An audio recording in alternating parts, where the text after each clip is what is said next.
সদূৰত শুনিছো সেয়া দেৱৰ্ষি নাৰদৰ কণ্ঠস্বৰ। নিশ্চয় নিশ্চয় দেৱৰ্ষি নাৰদৰ আমাৰ সমীপে হৈছে আগমন।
नारायण नारायण नारायण। हे प्रभु अंतर्यामी नारायण इनिकी नारदर सहस्र कोटि प्रणिपात करिब ग्रहण। तथास्तु। उठा भक्त शिरोमणि उठा। प्रभु प्रभु प्रभु हे दयामय আজি আপোনাক কিবা ভাবত বিভোৰ হৈ থকা যেন হৈছে অনুমান। ভাবিছে প্ৰভু ভাবিছো দেৱৰী এই সংসাৰ লীলা ইমানতে সমাপ্তি কৰোঁ বুলি। নাৰায়ণ নাৰায়ণ কিন্তু কিয় প্ৰভু? সংসাৰত মনুষ্য সংসাৰত তত্ত্ব বুজাবলৈ আহি আজি নিজেই দেখিছোঁ মায়াময় সংসাৰৰ বান্ধোনত বন্দী হ'ব লগা হ'ল। নাৰায়ণ নাৰায়ণ নাৰায়ণ। বুজিছোঁ দয়াময়, সকলো বুজিছোঁ, কিন্তু স্ব ইচ্ছাৰে জানো সকলোৰে মুক্তি সম্ভৱ দয়াময়? কৰ্তব্য শেষ হোৱাৰ পাছত মৰ্ত্য লোকত থকাৰ জানো কিবা প্ৰয়োজন দেৱৰী? নাৰায়ণ।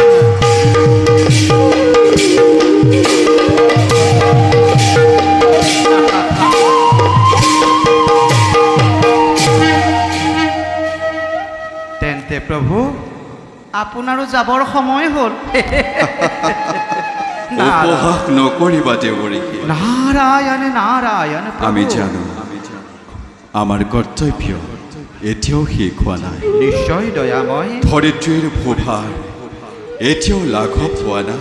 নাৰায়ণ নাৰায়ণ। অচিৰেই ধৰিত্ৰীৰ ভূভাৰৰ মই কৰিম ব্যৱস্থা। নিশ্চয় দয়াময় নিশ্চয়। প্ৰভু কোৱা দেৱৰী। আপোনাৰ উদ্দেশ্য মহান, কৰ্তব্য বিশ্ব ব্যাপক। আপোনাৰ লীলা পূজাৰ কিনো সাধ্য আছে দিনহীন নাৰদৰ প্ৰভু? এই প্ৰভু আমি নিমিত্তহে। হয় প্ৰভু, আমি নিমিত্ত। সমগ্ৰ বিশ্ব ব্ৰহ্মাণ্ড চলে আপোনাৰ এটি ইংগিতত দয়াময়, আৰু সেই ইংগিতৰ শিক্ষাকণ পালেহে আকৌ মই আপোনাৰ গুণৰ লীলা প্ৰচাৰ কৰাৰ সুবিধা পাম জনাৰ্দন। বাৰু প্ৰভু, পুনশ্চবাৰ আপোনাৰ চৰণৰ ধূলি শিৰে তুলি লৈ নাৰদেৱে দ্বাৰকাৰ পৰা মাগু বিদায়। যোৱা দেৱৰী।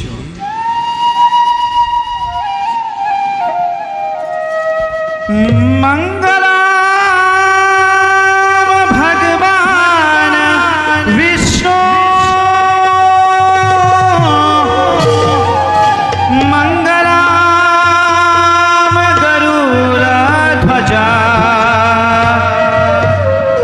মঙ্গলাম পুণ্ডরীকাক্ষা,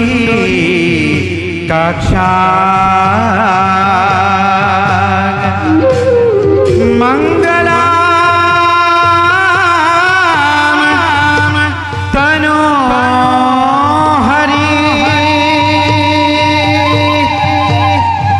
मंगलाम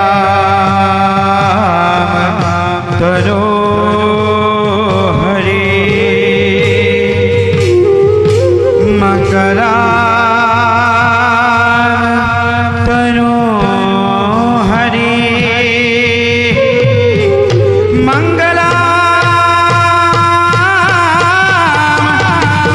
तनो हरि।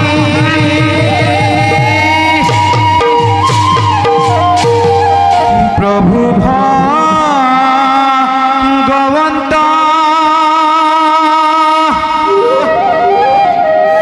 अनन्त ईश्वर, प्रपन्न জনতারণ, তুমি প্রিয়তম পরম দেবতা, জানিয়া লইলু হিরণ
দেৱৰীষি যোৱা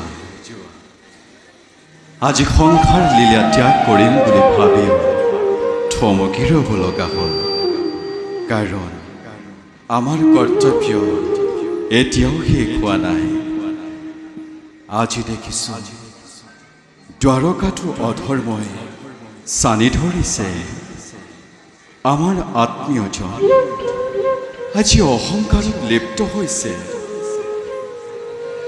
শতধনু অক্ৰূৰ সত্ৰাজি সকলো আজি ক্ষমতা লাগে ক্ষমতাৰ লালাসত পৰি ধৰ্ম নকৰি বিচাৰ পাপ কাৰ্যত হৈছে অগ্ৰসৰ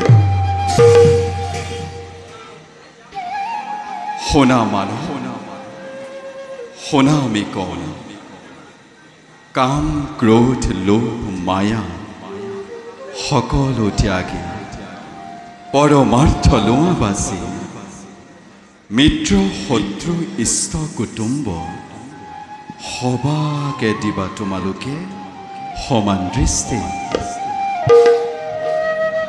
মিত্ৰতাৰ সমৰেৰে সাধু নৰ সাধয় বিষ্ণুৰ প্ৰীতি যাওঁ সৃষ্টিৰ কল্যাণৰ বাবে ভক্তৰ উদ্ধাৰৰ বাবে নিজ কৰ্তব্যতেৰে হওঁ অগ্ৰসৰ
বিষ্ণুৰ বিৰোধে এই জগততে কাৰোৱেই অস্তিত্ব নাই গোকুল বৃন্দাবন মথুৰা আদি মই যলৈকে গলো সকলোতে কেৱল কৃষ্ণ কৃষ্ণ কৃষ্ণ অকুল কি আছে কৃষ্ণৰ আৰু কি নাই এই অকুলৰ হাতত কৃষ্ণ হ'ব পাৰে জগতৰ ঈশ্বৰ কিন্তু এই হতধনৰ অকুলৰ বাবে কৃষ্ণ কৃষ্ণ একমাত্ৰ মনুষ্য খুড়া বন্ধু শ্ৰীকৃষ্ণই নিজ মাতুলক হত্যা কৰিব পাৰে শ্ৰীকৃষ্ণই পৰৰ বাগ্যত কন্যাকে বলপূৰ্বকভাৱে হৰণ কৰি আনিব পাৰে নিজ ক্ষমতাৰ বাবে ৰাজদণ্ড সি হাতে তুলি ল'ব পাৰে সি কেতিয়াও জগতৰ ঈশ্বৰ নহয় কৰে আৰু যদি সেয়াই হয় তেন্তে এই হতধৰাই কৃষ্ণৰ ঈশ্বৰত্ব অস্বীকাৰ কৰি দ্বাৰকাতে প্ৰতিষ্ঠা লাভ কৰিব আমাক লাগে কৰি ক্ষমতা আমাকে প্ৰতিষ্ঠা লাগে কথা বন্ধ আমাক ক্ষমতা লাগে প্রতিষ্ঠা লাগে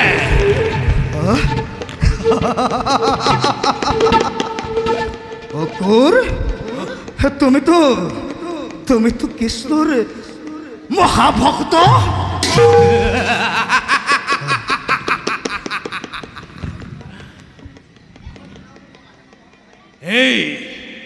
এই কৃষ্ণ ভক্ত কুরাজি নাই হাতত ধনু মই আজি নিষ্ঠুৰ অকুৰ এই কৃষ্ণ ভক্ত অকুৰ মই নহয় মোৰ বাবে কৃষ্ণ আজি পথৰ কন্ত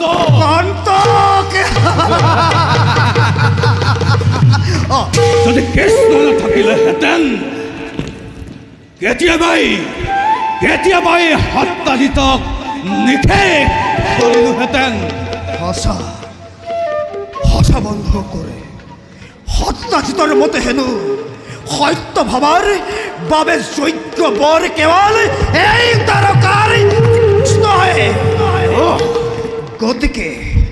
গতিকে বন্ধু হত্যাজিতৰ এই দুঃশব্দ ভংগ কৰি তাকে পৰাভূত কৰিব লাগিব তেন্তে বলা বন্ধু হত্যাজিতৰ গৰ্ব সৰ্বসৰংগৈ বলা বন্ধু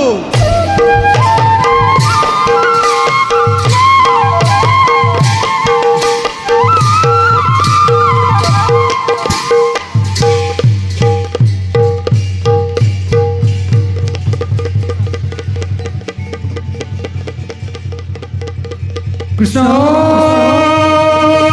হৰি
যে সুন্দৰ নান্দনিক ৰূপ হোৱা বিৰিখত বিৰহত বিহবল দুটি বিহগীয়ে নিজৰ প্ৰাণৰ প্ৰেমৰ কথা কৰিছে প্ৰকাশ বিৰিখৰ ডালত বহি চাৰিওফালে কেৱল মৌমাখি ভ্ৰমৰৰ মধুৰ গুঞ্জনৰ দৃশ্য মৌমাখি ভ্ৰমৰাই যিদৰে ফুলৰ সৌন্দৰ্য আৰু অধিক কৰিছে উন্মাদিত ঠিক সেইদৰে যৌৱন প্ৰাপ্ত হোৱাৰে পৰা মোৰ মনো যেন এক অতীব সুন্দৰত হৈছে মিলিত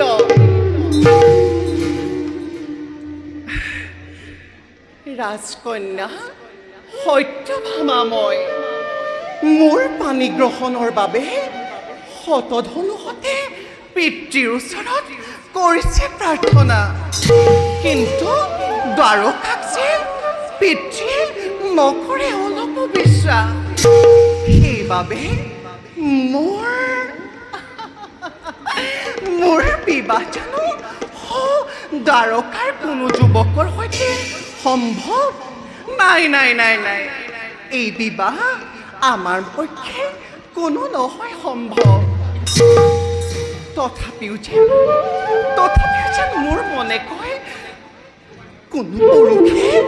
কোনো পুৰুষে মোৰ বাবে হৈ আছে অতিকে বিহ্বল মোকো যেন বিচাৰে তেওঁ কাষত পাবলৈ চিৰদিন সহা পূবৰ আকাশত উদ্ভাসিত ভাস্কৰ্যই জ্যোতিষ্ক চৰাই মোৰ শৰীৰত যাওঁ বেছি নাভাবি নৈমিত্তিক কৰ্মক্ষেত্ৰ দিশে মই যাওঁ আগুৱাই পিতৃসমে বাৰ্তালাপ কৰি সন্তোষিত লাভগৈ মই নিজৰ প্ৰাণত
শুনিবলৈ পাইছো অক্কুৰ আৰু শতধনুৱে হেনো সত্যভামাক আশা কৰে।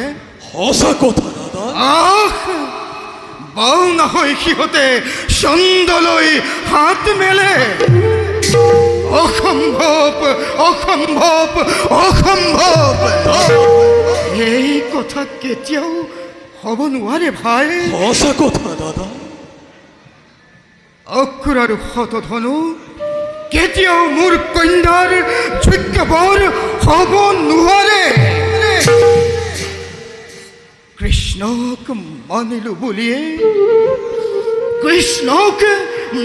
বুলিয়ে প্ৰত্যেকজন যাদৱক উচ্চ আসন দিব লাগিব, সেই কথা কেতিয়াও হ'ব নোৱাৰে ভাই। সেই পাপিষ্ট যাদৱকেইটাকে শাস্তি নিদিলে মোৰ মনত শান্তি নহয় দাদা। সিহঁতৰ এনে ঘৃণনীয় মনোভাৱৰ প্ৰত্যুত্তৰ দিবই লাগিব। নহয় নহয় ভাই, দাদা মইতো কেতিয়াই উত্তেজিত হ'বলৈ দিব নোৱাৰো, কাৰণ শক্তি আৰু সামৰ্থ্য অনুসাৰে সংগ্ৰামত অৱতীৰ্ণ হ'ব লাগে। ভাই দাদা মই সূৰ্য উপাসনাৰ বাবে উদয়াচল পৰ্বতলৈ যাত্ৰা কৰি তই সাৱধানে সুস্থিৰ ৰাজ্য চলাই সত্যভামাৰ ওপৰত তীক্ষ্ণ দৃষ্টি ৰাখিবি। চাবি যাতে দাদা সেই অক্কুৰ আৰু শতধনুৱে আমাক কোনো ষড়যন্ত্ৰ কৰিব নোৱাৰে। তেন্তে সেয়ে হ'ব দাদা। কিন্তু আপোনাৰ অনুপস্থিত যদি সিহঁতে বিৰক্ত কৰে তেন্তে কঠোৰ শাস্তি প্ৰদান কৰিবলৈ বাধ্য হ'ম। নহয় নহয় ভাই, দাদা তুমি ইমান উত্তেজিত নহবা। দাদা তুমি ইমান উত্তেজিত নহবা। দাদা পিতা পিতা উঠাই পিতা আই, মই সূৰ্য উপাসনাৰ বাবে উদয়াচল পৰ্বতলৈ যাত্ৰা কৰিবৰ বাবে আলোচনা কৰি আছিলোঁ। পিতা সূৰ্য দেৱতাক কিয় উপাসনা কৰিব লাগে পিতা? আই, সূৰ্য হৈছে জ্যোতিৰ আধাৰ। তেওঁক আৰাধনা কৰি আমাৰ শক্তি সবল কৰিব লাগিব। আই, পিতা তেওঁ কৰোণাৰ অভাৱ হ'লে বিশ্বৰ সৌন্দৰ্য আৰু সজীৱতা নাথাকে। তেন্তে সেই হ'ব পিতা। আজিৰ পৰা আমিও সূৰ্য দেৱতাক কৰিম উপাসনা। বেশ বেশ আই, তেন্তে বলা সূৰ্য উপাসনাৰ বাবে আমি প্ৰস্তুত হংগৈ। বলক দাদা। পিতা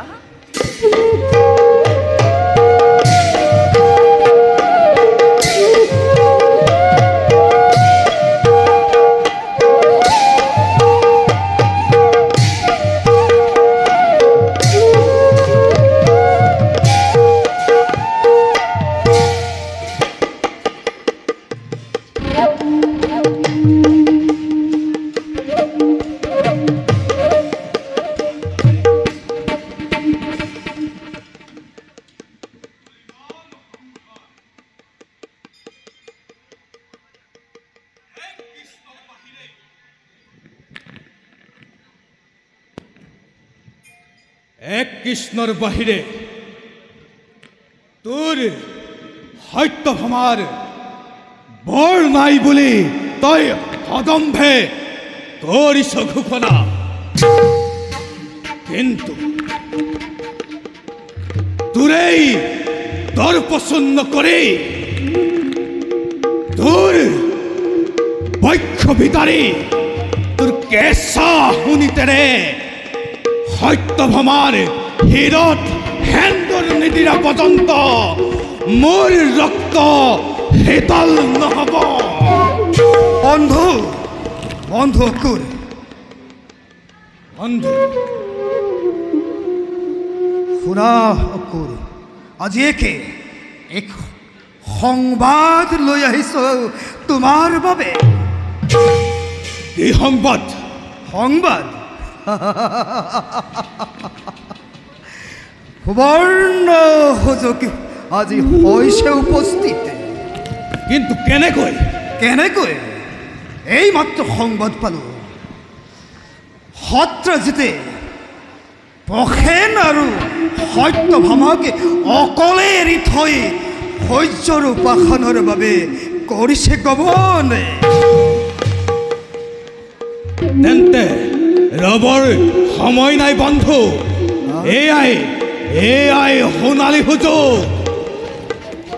আমি এতিয়াই গৈ প্ৰসেনক হত্যা কৰি সত্যভামাক কৰোঁগৈ হৰণ।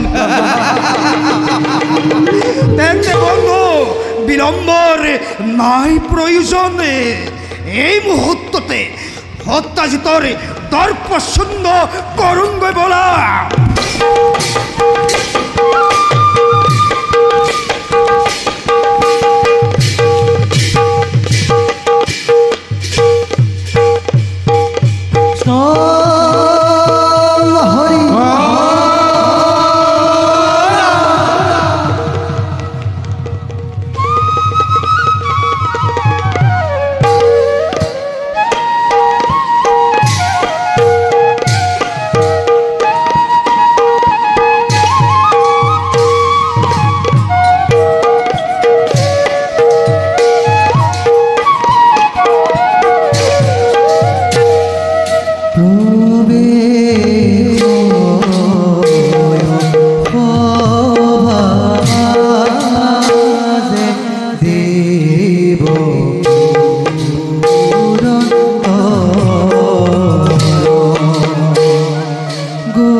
দেবৰাজ, স্বৰ্গৰ অধিপতি ইন্দ্ৰময় ভৈজ্ঞৰ দেবতা ৩৩ কোটি দেবতাৰ ময়ে একমাত্ৰ গৰাকী মোতকৈ সুখী ক্ষমতাশালী কোনো নাই। কোনো নাই আজি এই অমৰাৱতীপুৰত। আজি মই আমোদ প্ৰমোদৰ মাজেৰে দিন অতিবাহিত কৰিছোঁ আৰু আনফালে মৰ্ত্যত মানৱে কৰিছে হাহাকাৰ। হওক হাহাকাৰ, তাত মোৰ অলপো আক্ষেপ নাই। এই ইন্দ্ৰক পূজা নকৰা পৰ্যন্ত সিহঁতে যন্ত্ৰণা ভোগ কৰিব লাগিব। অতিবৃষ্টি অনাবৃষ্টি অকাল বৃষ্টি কৰি সিহঁতক ভীষণ শাস্তি মই কৰিম প্ৰদান। বায়ুৰ গতি ৰুদ্ধ কৰি অগ্নি প্ৰজ্বলিত কৰি সিহঁতৰ মাজত মই কান্দোনৰ ৰোল তুলিম।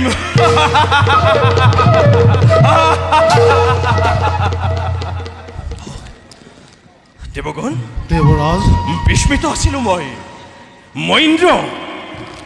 মোৰ ৰাজসভাত এতিয়াও ৰম্ভা, মেনকা, উৰ্বশী, তিলোত্তমা আদি অপেশ্বৰীগণৰ নৃত্য গীত পৰিৱেশন হোৱা নাই কিয় দেৱসেনাপতি কাৰ্তিক?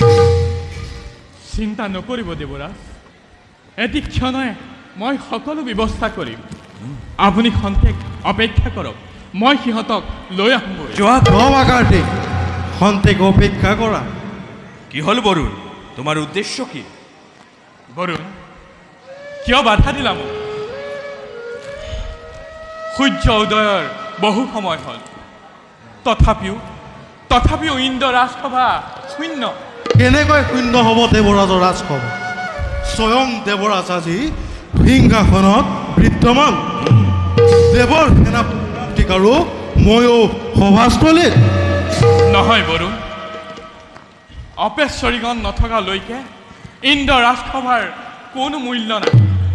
মহাদেৱৰ পুত্ৰ সেনাপতি কাৰ্তিক ইমান কাণ্ড জ্ঞান বুলি মোৰ ধাৰণা হোৱা নাছিল। কি?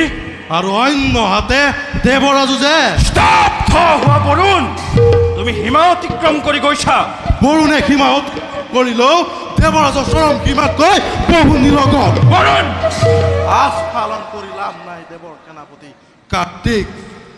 যি সময়ত ধৰিত্ৰী নন্দন প্ৰবল প্ৰতাপী অসুৰে স্বৰ্গ মুক্ত পাতালত প্ৰলয়ৰ জংকা তুলিছে, সেই সময়ত দেৱৰাজ ইন্দ্ৰই স্বৰ্গৰ সিংহাসনত বহি অপেশ্বৰীগণৰ ভোগৰ মাতবিলাক কৰিব ধৰিছে। বৰুণ, তুমি কি ব্যক্ত কৰিব খুজিছা?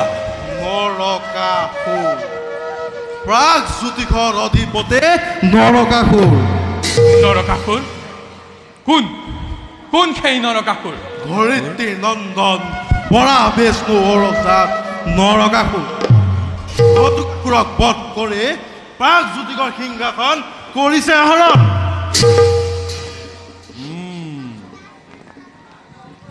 নৰকাসুৰ। আজি মোৰ পৰিছে মনত, বসুমতীয়ে এটি সদ্যজাত শিশুকুলে লৈ জগতৰ দুৱাৰে দুৱাৰে ভ্ৰমি ফুৰিছিল আশ্ৰয় বিচাৰি। তাৰ হেনো জন্ম বৰাহৰ ঔৰসত। সেই অজাত কুলহীন নৰকাসুৰ আজি প্ৰাগজ্যোতিষৰ ৰজা। এয়া যেন সম্ভৱ বৰুণ? হোৱা হ'লে অৰুণহী দেৱৰাজ। চিন্তাৰ কোনো আৱশ্যক নাই বৰুণ। নৰক আছে প্ৰাগজ্যোতিষপুৰত আৰু ইন্দ্ৰ আছে অমৰাৱতীপুৰত। গতিকে চিন্তাৰ মই নেদেখো কাৰণ আমূলক নহয় বাস। নৰকৰ উদ্দেশ্য অতি ভয়াৱহ। নৰকৰ উদ্দেশ্য কি বৰুণ? উদ্দেশ্য অতি জ্বালামুখী। জ্বালামুখী? নাশ স্বৰ্গৰ প্ৰধান উদ্দেশ্য। সঁচানে বৰুণ? ইন্দ্ৰতো কাঢ়ি ল'ব সেই নৰকাসুৰে। এতিয়া কি উপায় কৰা যাব দেৱসেনাপতি কাৰ্তিক? চিন্তা নকৰিব দেৱৰাজ। মৃত্যুঞ্জয় তনয় দেৱসেনাপতি বিদ্যমান। কোনো নৰকে অমৰাৱতীপুৰত প্ৰৱেশ কৰিব নোৱাৰিব দেৱৰাজ। মই এটি মুহূৰ্ততে শৰণ সহ্য কৰিম প্ৰয়োজন। যোৱা কাৰ্তিক, তুমি মুহূৰ্ততে ৰণসজ্জাৰ বাবে হোৱাগৈ প্ৰস্তুত। ভাল দেৱৰাজ, যোৱা। বৰুণ, আজিলৈ সভা কাৰ্য ইমানতে ভংগ কৰা হ'ল।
যদি একশ সত্ৰী সম্ৰাট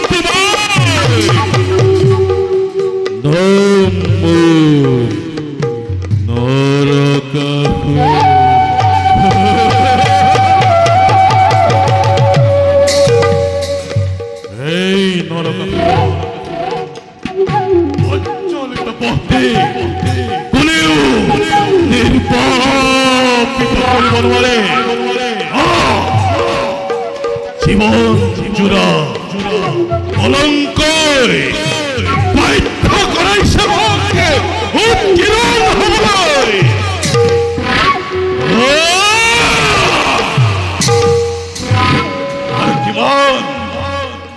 আৰু কিমান লাঞ্ছনা গৰ্জনা সহ্য কৰিম মই হেনো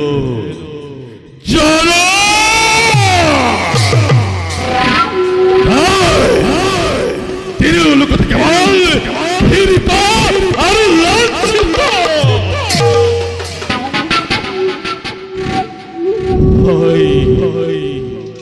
বসুমতী হে আই বসুমতী কিয় তুমি মোক জন্মতি জীৱনত অমৰ কলংকৰ নিশান ৰাখিলা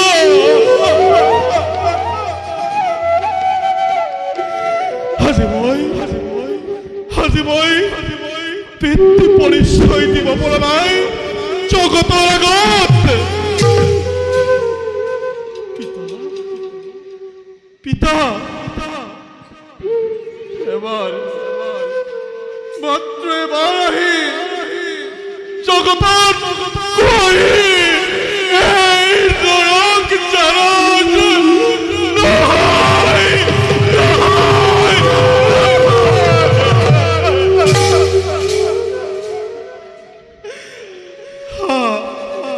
আহা পিতা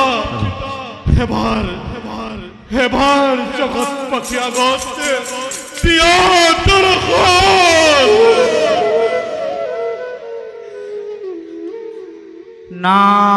নাৰায়ণ নাৰায়ণ নাৰায়ণ তুমি ইমান কাতৰ কণ্ঠৰে কাক মাতি আছা নৰকাসুৰ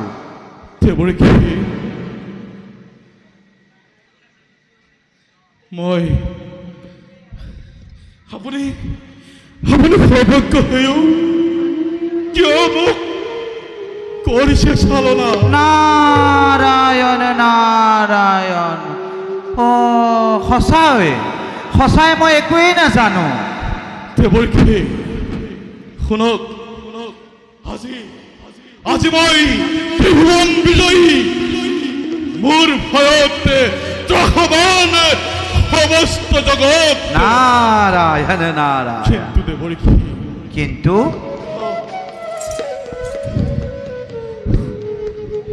বুলি কৈ গ'লা কিয় শুনক দেৱৰ্ষী আজি মই পিতৃ পৰিচয়হীন আজি মোক জাৰজ বুলি সকলোৱে কৰে নাৰায়ণ নাৰায়ণ মাত্ৰ এবাৰ জানিব লাগিব জগতে মোৰ পিতৃ কোন সেই কথা তোমাৰ মাৰে তোমাক সদৰি কৰিব পাৰে কৰিছিল কি কৰিছিল জন্মৰ পিছতে জননীয়ে মোক কোলাত লৈ স্বৰ্গ মধ্য পাতাল তিনিওলোকতে কৈছিল পৰাৰ বিবিধৰ সন্তান বুলি তেন্তে তুমি কিয় হৈছা আকুল সেই কথা কোনেও নকৰিলে স্বীকাৰ কোনেও নকৰিলে বিশ্বাস জননীক পেইচা বুলি কলংকিত কৰি মোক জাৰজ বুলি কৰিলে আৰু তেতিয়া তুমি কি কৰিলা তেতিয়া মই ঘটকা বধ করিল নিজ পাগবলে নারায়ণ নারায়ণ নারায়ণ যদি হর সিংহাসনময় করিল নারায়ণ এইবার মই স্বর্গ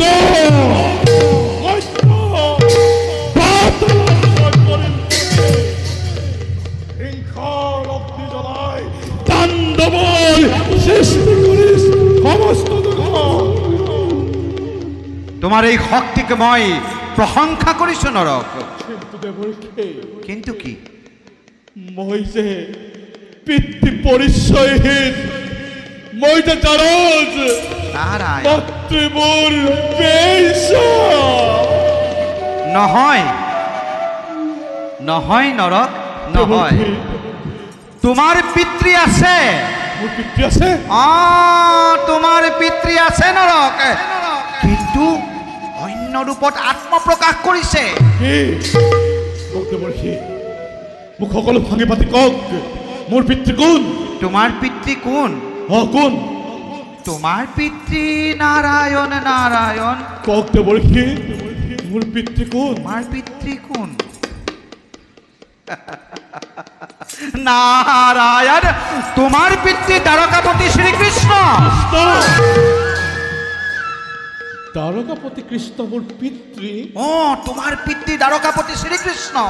নাই, সত্য কৰি কওক দেৱৰ্ষি, দ্বাৰকাপতি কৃষ্ণ মোৰ পিতৃ? সঁচাকৈ কৈছো নৰক, তোমাৰ পিতৃ সেই দ্বাৰকাপতি শ্ৰী কৃষ্ণ। শুনা শুনা হেৰা স্বৰ্গ মধ্য পাতালৰ প্ৰজাগণ, সেই নৰক পিতৃহীন নহয়, এই নৰক জাৰজ নহয়। দ্বাৰকাপতি কৃষ্ণ মোৰ আৰাধ্য পিতৃ।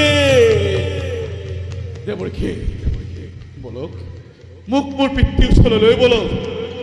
নৰক, এনেদৰে তুমি তোমাৰ পিতৃক দৰ্শন কৰিব নোপোৱা। বৈৰী ভাৱে চিন্তা কৰিলেহে তোমাৰ পিতৃ তোমাৰ কাষলৈ আহিব।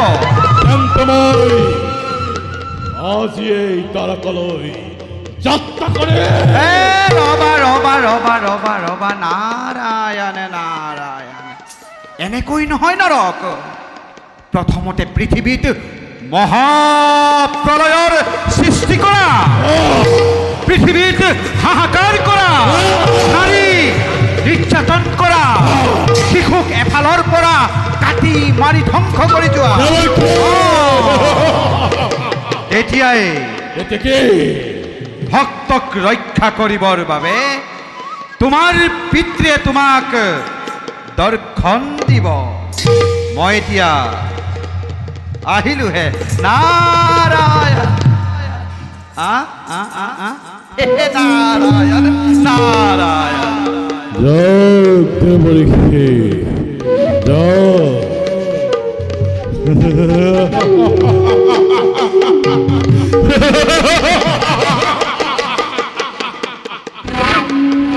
দেৱৰ্ষি বাক্য শিৰোগত কৰি মই আজি তিনিওতে ধ্বংসলীলাৰ পৰিমাৰম্ভ। পিতৃৰ পৰা পৰিচয় আদায় নোপোৱা পৰ্যন্ত এই ধ্বংসলীলা চলিবই থাকিব। মই সেনাপতি দেৱদূতৰ সবে যুদ্ধ যাত্ৰা কৰো আৰম্ভ।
আজি দেখো আপোনাকে আনন্দ দেখিছো ইয়াৰ উদ্দেশ্য কি দত্তৰ শুনা দেৱজিৎ দত্তৰ আজি মই বৃত্তি পৰিচয়হীন নহয় আজি মই জাৰজ নহয় মোৰ পিতৃ তাৰকাপতি কৃষ্ণ মোৰ আৰাধ্য দেৱতা শুনা শুনা দেৱজিৎ আজি আমি স্বর্গ পরিমাক্রমণ ইন্দ্র ইন্দ্রত্ব তার পাশত আর পাতালত মই করিম কবে উচ্চ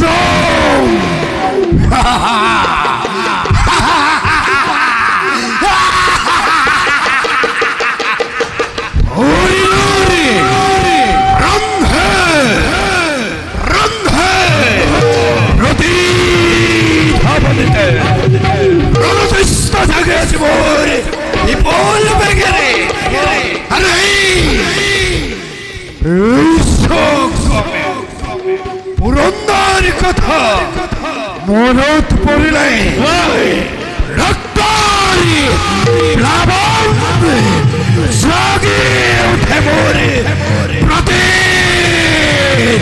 ভবনেতে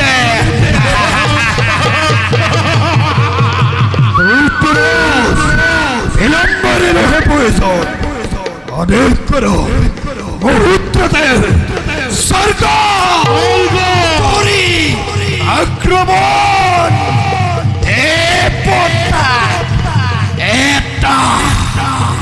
একটা করে দৌড়ি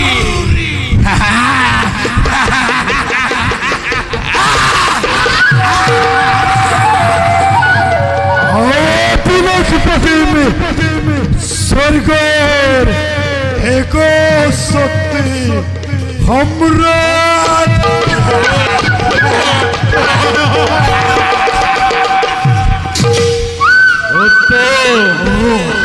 উত্তম সেনাপতি বিলম্বর নেদেহু কারণ এতিক্ষণে যুদ্ধযাত্রা হবে করু আরম্ভ জয় দত্তরাজ নরকে হুরারে জয় জয় দত্তরাজ নরকে হুরারে জয় জয় মহামহ এর গণরাজ জয় জয় জয়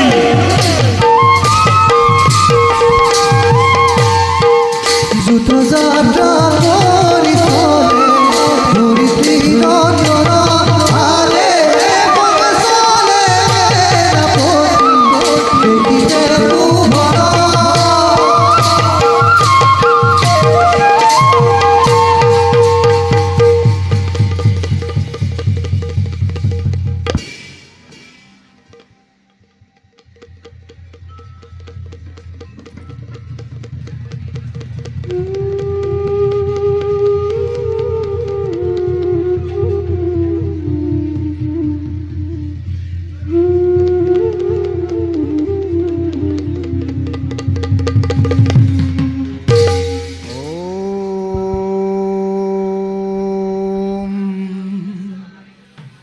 জয় নমঃ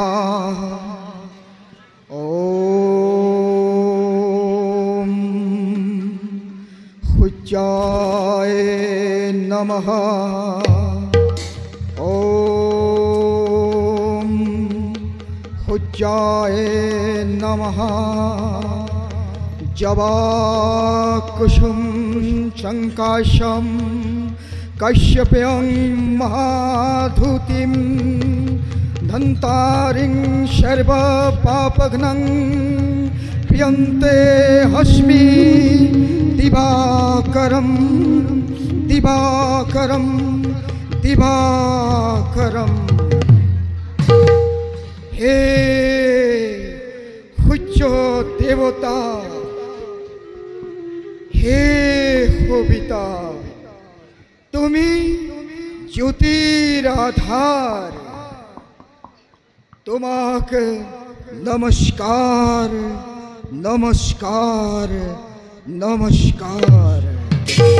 বিশ্বসূত্র চেতনা জাগ্রত করি তুমি যে বিশ্বর অনু পরমাণুকে উপলব্ধি করাইছা, তার বাবে মই সশ্রদ্ধ প্রণিপাত জনাইছো প্রভু। মোর দেহতু শক্তি সঞ্চারিত কৰি তোলা প্ৰভু, মোৰ দেহতু শক্তি সঞ্চাৰিত কৰি তোলা। শুনা শুনা শুনা হেৰা সত্ৰাজি, তোমাৰ তপস্যাত মই তুষ্ট হ'ল। এয়া এয়া এয়া চোৱা, তোমাৰ সন্মুখত এটি দিব্য মণি উপহাৰ স্বৰূপে তোমাক মই অৰ্পণ কৰিলোঁ। সত্ৰাজি, শুনা শুনা শুনা এই মণিৰ মহিমা। যি স্থানে থাকে তো মণি সামন্ত, নাহিকে দুর্ভিক্ষ মারি মরক, নাহিকে ব্যাধি বৃক্ষ সর্ব ভয়, একো উপসর্গ নুপজে তয়। সত্ৰাজি, লোৱা লোৱা লোৱা এই দিব্য মণি তুমি গ্ৰহণ কৰা।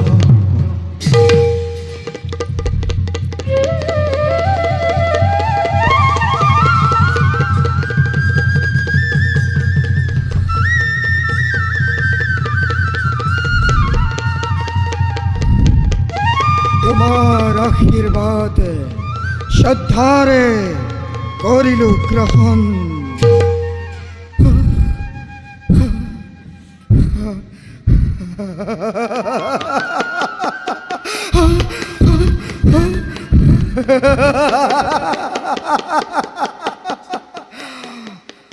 এইবার যদুবংশর গর্ব গর্ব হব। মই মই অসহ্যশালী হম।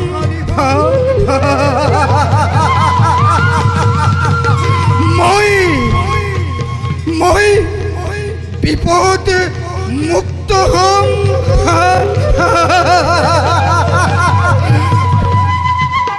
অক্রোর হত ধনু তহতি এতিয়া মৃত্যুর পথর যাত্রী।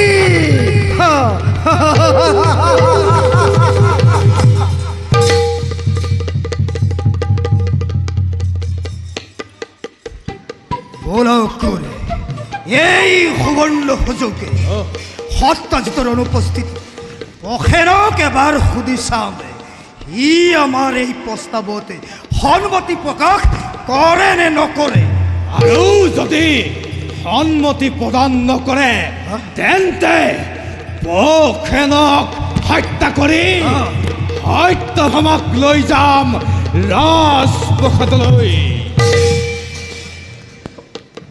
পখেনে পখেনে কোন? তোমালোক কোৱা, কিবা হেতু আৱশ্যক আজি পখেন?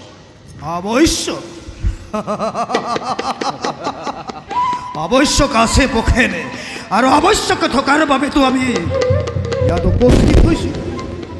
অকুৰে এক প্ৰশ্নৰে সমিধান বিচাৰিছোঁ। কি প্ৰশ্নৰ সমিধান দিব লাগে? হয়তো বিবাহৰ প্ৰস্তাৱ। সত্যভামাৰ নিজ পিতৃৰ অবিহনে বিবাহৰ প্ৰস্তাৱ দিয়া অধিকাৰ এই পখেনৰ নাই। সত্যভামাৰ পিতৃৰ অনুপস্থিতিত তুমিয়েই দিব লাগিব বিবাহৰ প্ৰস্তাৱ। আৰু যদি নিদিওঁ তেন্তে তোমাৰ পঞ্চভূত দেহা সৈন্যত বিলীন কৰি লৈ যাম সত্যভামা।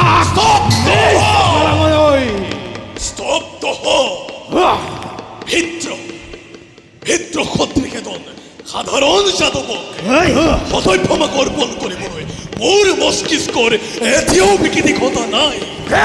আছে যদি শপতি ৰণজয়ী হোৱা তেন্তে স্বইচ্ছাৰে সতভ্যমাকে কৰিম অৰ্পণ। অসহ্য অসহ্য কৰে অসহ্য কি চাই আছা? আক্ৰমণ কৰা এই পখেনকে সত্যজিতৰ অনুপস্থিতি ইয়াকে শেষ কৰি লৈ যাম সত্যভামাকে আমাৰ সহিতে আক্ৰমণ কৰা সাৱধান পখেন। কাপুৰুষ নহয়ে সত্যজিতৰ ভাতৃ জয় কিংবা পরাজয় তার বাবে আক্ষেপিল করে প্রসেনজিতে সাওমান অস্তর জঙ্কারে কার পক্ষ বিদীর্ণ করে বেশ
ইমান কোলাহল মোক হত্যা কৰি তোমাক হৰণ কৰি লৈ যাবলৈ হতঘ্ন আৰু অকুৰে গোপনে কৰিছিল প্ৰৱেশ।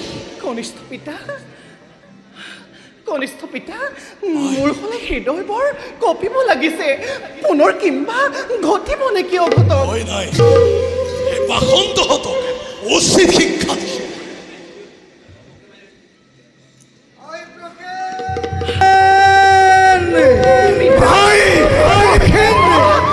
দাদা কি হ'ল পিতা? আচৰিত হলো দেখোন। দাদা পিতা আপোনাৰ ছবিটো ইমান উজ্জ্বল কি? মই কাহানিও এনে তীৰবিৰণী দেখা নাই। কওক পিতা কি সেয়া ইমান অপূৰ্ব জ্যোতি শোভা কৰিছে আপোনাৰ হাতত? এয়া মহামণি শ্যামন্তকে সূৰ্য দেৱতাৰ আৰাধনাৰ ফলস্বৰূপে এই মণি মই লাভ কৰিছোঁ। শুনা, এই মণি পোৱাৰ সময়তে দৈব্যবাণী হৈছিল। কি কৰিছিল পিতা? যি স্থানত থাকেতো মহামণি শ্যামন্তকে সেই স্থানতে দুৰ্ভিক্ষ মাৰি মৰক সৰ্প ভয় ব্যাগ ভয় একো উপসৰ্গই প্ৰৱেশ কৰিব নোৱাৰে। পিতা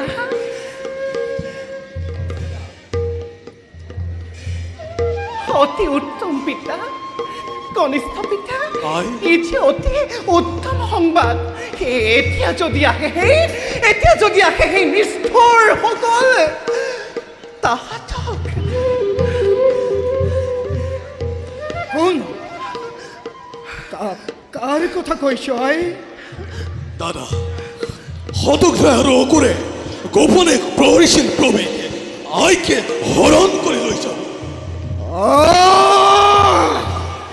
অকুৰ আৰু হতধনৰ ইমান অহংকাৰ! নিষ্ঠুৰ যাদৱগণে মোক কৰিব বিচাৰিছিল অত্যাচাৰ। বেশ মোক আপুনি ৰক্ষা কৰক পিতা। বেশ মই মই আজিয়ে দ্বাৰকাপতি কৃষ্ণৰ ওচৰত গৈ এই বিষয়ে আবেদন কৰিম। ইমানতো যদি সিহঁত সিয়ন্ত নহয় তেন্তে তাহাঁতৰ মৃত্যু শয্যা মই ৰচনা কৰিম। সঁচা দাদা। আজি দ্বাৰকাত মোতকৈ ক্ষমতাশালী আৰু কোনো নাই। বলা বলো দাদা, আমি খন্তেক বিশ্ৰাম কৰুন। বলো। বলো পিতা